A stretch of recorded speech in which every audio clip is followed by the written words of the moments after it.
Hello குட்டீஸ், எல்லோரும் எப்படி இருக்கீங்க? ரம்யா ஸ்டோரிஸ் சேனலுக்கு உங்களை அன்போடு வரவேற்கிறேன். நம்ம சேனலில் பஞ்சதந்திர கதைகள், விலங்குகள் கதைகள், அனிமேஷன் ஸ்டோரிஸ், அது மட்டும் இல்லை நிறைய நன்னெறி மாரல் ஸ்டோரிஸையும் நான் டெய்லி உங்களுக்கு சொல்ல போகிறேன். ஓகே குட்டீஸ், இதில் நாம் இன்றைக்கி பார்க்க போகிற ஸ்டோரி என்ன தெரியுமா?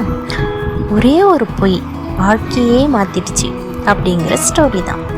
யார் என்ன பொய் சொன்னால் யாருடைய லைஃப் எப்படி மாறிச்சுங்கிறத இந்த ஸ்டோரி மூலயமா நம்ம தெரிஞ்சுக்கலாமா? சரி வாங்க ஸ்டோரிக்குள்ளே போகலாம். கார்த்திக்ங்கிற ஒரு பையன் ஒரு நாள் முழுக்க ஸ்கூலுக்கு போகாமல் அவன் ஃப்ரெண்ட்ஸ் கூட பார்க்கில் விளையாடிக்கிட்டு இருக்கான். அவன் விளையாடி முடிச்சுட்டு வீட்டுக்கு போகிறான். அவங்க அம்மா அவனை பார்த்து, ஏன்ப்பா இவ்வளோ லேட் ஆகிடுச்சி, ஏன் இவ்வளோ நேரம் கழித்து வந்த அப்படின்னு சொல்லி கேட்குறாங்க.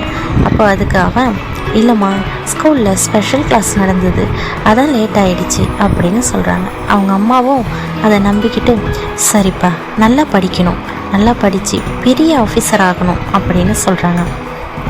அவன் நம்ம அம்மா நம்மளை நம்பிட்டாங்க, இனிமேல் நம்ம டெய்லியும் பொய் சொல்லலாம் அப்படின்னு நினச்சிக்கிட்டு அவன் டெய்லியும் ஒரு பொய் சொல்லிவிட்டு ஸ்கூல் போகாமல் கட்டடிச்சிட்டு அவன் ஃப்ரெண்ட்ஸ் கூட விளையாடிட்டு இருக்கான். அப்படி விளையாடும்போது ஒரு நாள் அவங்க டீச்சர் என்ன பண்ணாங்க, அவங்க அம்மாவை பார்க்கறதுக்காக வீட்டுக்கே வந்துட்டாங்க. அவங்க என்ன சொன்னாங்க அப்படின்னா, ஒரு வாரமாக உங்கள் பையன் ஸ்கூலுக்கே வர்றதில்ல, நீங்கள் என்னன்னே கேட்குறது இல்லையா, இதை என்னன்னு கொஞ்சம் பாருங்கள் அப்படின்னு சொன்னதும் அவங்களுக்கு ரொம்பவே கஷ்டமாயிடுச்சு. சரிங்க டீச்சர், இனி நான் பார்த்துக்கிறேன் அப்படின்னு சொல்கிறாங்க. அதுக்கப்புறம் அவங்க பையனை கூப்பிட்டு அவங்க பேசுகிறாங்க. நீ ஏன் இப்படி பண்ணுற, நல்லா படிக்கிற பையன் தானே, நீ பொய் சொல்லாமல் தானே இருந்த, திடீர்னு எப்படி இப்படி ஒரு பழக்கம் வந்துச்சு உனக்குன்னு சொல்லி ரொம்பவே அழறாங்க. அவங்க அம்மா அழறதை பார்த்ததும் அவனுக்கு ரொம்பவே கஷ்டமாயிடுச்சு. அப்போது அவன் ப்ராமிஸ் பண்ணுறான், இனி நான் என் லைஃப்பில் பொய்யே சொல்ல மாட்டேம்மா, என்னை மன்னிச்சிடுங்க அப்படின்னு சொல்லி ரொம்பவே ஃபீல் பண்ணுறான். அவன் அன்னையிலேருந்து அவன் ரொம்பவே நல்லா படிக்க ஆரம்பிக்கிறான். நல்லா படித்து பெரிய ஆஃபீஸர் ஆகி நம்ம நாட்டுக்கு திரும்பி வரான். அவன் ஒரு மேடையில் பேசும்பொழுது என்ன சொல்கிறான் அப்படின்னா, ஒரு பொய் என் வாழ்க்கையவே மாற்றிடுச்சு. என்றைக்குமே பொய்யானது சில நேரம்தான், சில நிமிடங்கள் தான் சந்தோஷத்தை கொடுக்கும். ஆனால் உண்மையும் நேர்மையும் தான் நம்ம வாழ்க்கை முழுக்க நம்ம கூட வரும். நமக்கு நிம்மதியும் சந்தோஷத்தையும் நிரந்தரமாக கொடுக்கும். யாரும் இனிமேல் பொய் சொல்லாதீங்க, முடிஞ்ச வரைக்கும் எல்லாருக்கும் நேர்மையாகவும் உண்மையாகவும் இருக்க பாருங்க அப்படின்னு சொல்கிறான். சொல்லிட்டு அந்த ஸ்பீச் முடிஞ்சதும் அவனுடைய வீட்டுக்கு வரான்.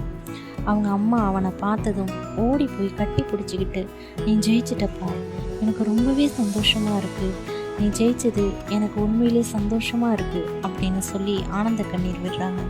அவனும் அவங்க அம்மாவை கட்டி பிடிச்சிக்கிட்டு, உங்களால் தாம்மா நான் இந்த அளவுக்கு ஜெயித்தேன் அப்படின்னு சொல்கிறான். என்ன குட்டீஸ், ஸ்டோரி பிடிச்சிருந்ததா உங்களுக்கு? இதுலேருந்து நம்ம என்ன தெரிஞ்சுக்கிறோம்? நாம் சொல்லக்கூடிய பொய் கொஞ்ச நேரம் தான் நமக்கு சந்தோஷத்தை கொடுக்கும். ஆனால் நம்ம உண்மையாகவும் நேர்மையாகவும் இருந்தால் நம்ம வாழ்க்கை முழுக்க நம்ம சந்தோஷமாக இருக்கலாம். நம்மளை சுற்றி இருக்கிறவங்களையும் சந்தோஷமாக வச்சுக்கலாம், நல்லா பார்த்துக்கலாம்.